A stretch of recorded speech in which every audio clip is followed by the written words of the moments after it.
बहुत है। सबसे पहले तो मैं आपको धन्यवाद दूंगा कि आपने आज वक्फ संशोधन विधेयक 2025 पर जो आपने मुझे बोलने का अवसर दिया। बेनीवाल जी। अध्यक्ष जी, मेरे से पूर्व हमने गृह मंत्री जी को भी सुना, पूरे देश के विद्वान इस साइड से भी बोले, इधर से भी हमारे बोले, जमकर बहस हुई। लेकिन आवश्यकता तो आज है बेरोजगारी पे चर्चा की। देखिए मैं आपको बता रहा हूँ, वक्त भी आपके लिए जरूरी होगा। अग्निवीर मैं बता रहा हूँ, एक मिनट समाप्त तो करना। हमारे तो गृह मंत्री जी बैठते हैं, आप बैठते हो तो हम तो आधी बात तो बोल ही नहीं पाते साहब। आप बोलो तो छोटी पार्टियों को जाओ बाहर चले जाते हैं।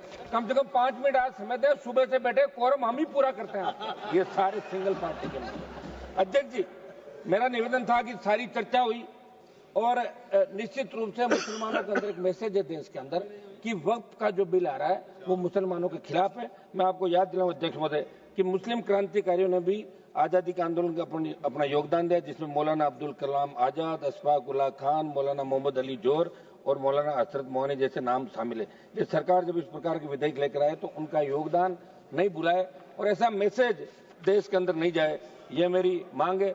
अध्यक्ष जी, बिल जब आया था तो यहाँ बड़ी चर्चा हुई और गर्मा गर्मी के अंदर सरकार ने इस बात को स्वीकार किया कि बिल को जेपीसी को भेजा जाए और ये जेपीसी के अंदर चला गया।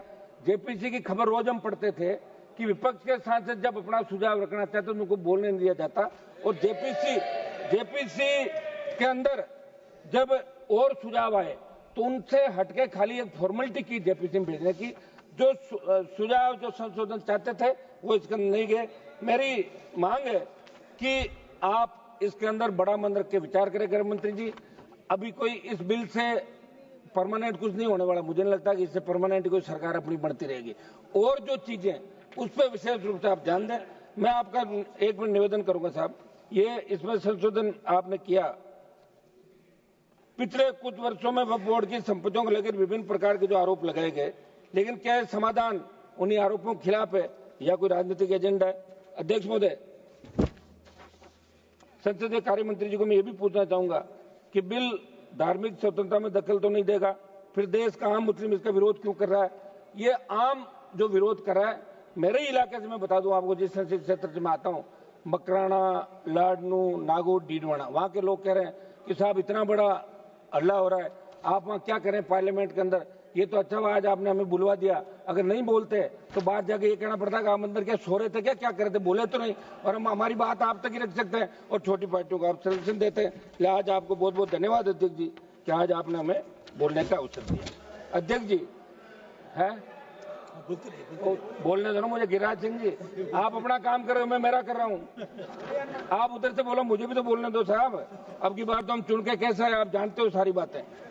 सदन में जब मुस्लिम समाज की बात चले तो सदन माध्यम से ये भी अवगत करा दें कि इस वक्फ विधेयक से आर्थिक, धार्मिक और सामाजिक असमानताओं का सामना जो करना पड़ रहा है, सरकार की नीतियों में बदलाव है, लेकिन मुसलमानों की शिक्षा और रोजगार में स्थिति में कोई व्यापक सुधार 70 साल में नहीं हुआ।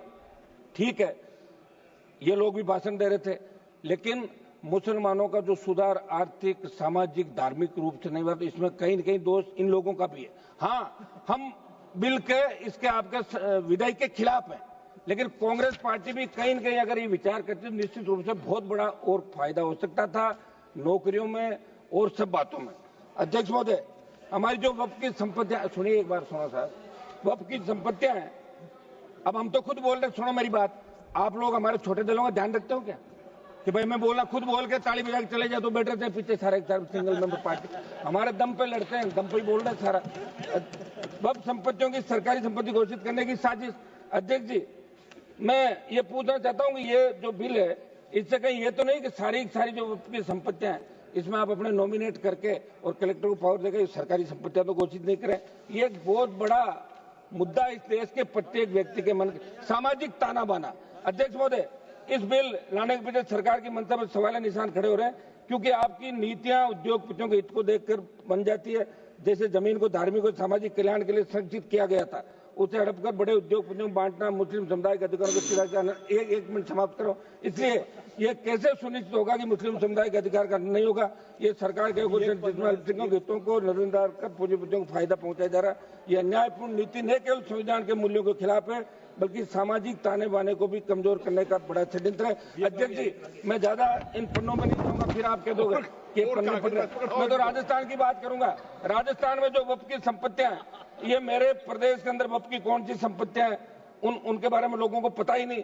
और राजस्थान प्रदेश की वक्फ की कौन सी संपत्तियां जो सरकार की तरफ जा सकती है, राजस्थान का मुसलमान भी देखना चाहता है कि हमारे हितों पे कुठाराघात हो रहा है। देखिए, राजस्थान से 11 MP चुन का है। बड़ा मुझे वो कहते हुए वो आ रही है कि 11 में से कांग्रेस पार्टी कम से कम एक को तो बोलने का मौका देती है। आप उधर से, मैं ही बोल रहा हूँ, ये भी मेरे ही खाते में सारा। मैं ही लड़ाई लड़ रहा हूँ यहाँ पे, मुसलमानों की भी लड़ रहा हूँ, मेरे समाज की लड़ रहा हूँ, अग्निवीर की लड़ रहा हूँ, किसान की लड़ रहा हूँ, बेरोजगार की लड़ रहा हूँ, बढ़ती महंगाई की, भ्रष्टाचार की और बढ़ते अपराधों की सारी लड़ाई मुझे लड़नी पड़ रही है। इस बिल का अध्यक्ष महोदय मैं विरोध करता हूँ और मैं चाहता हूँ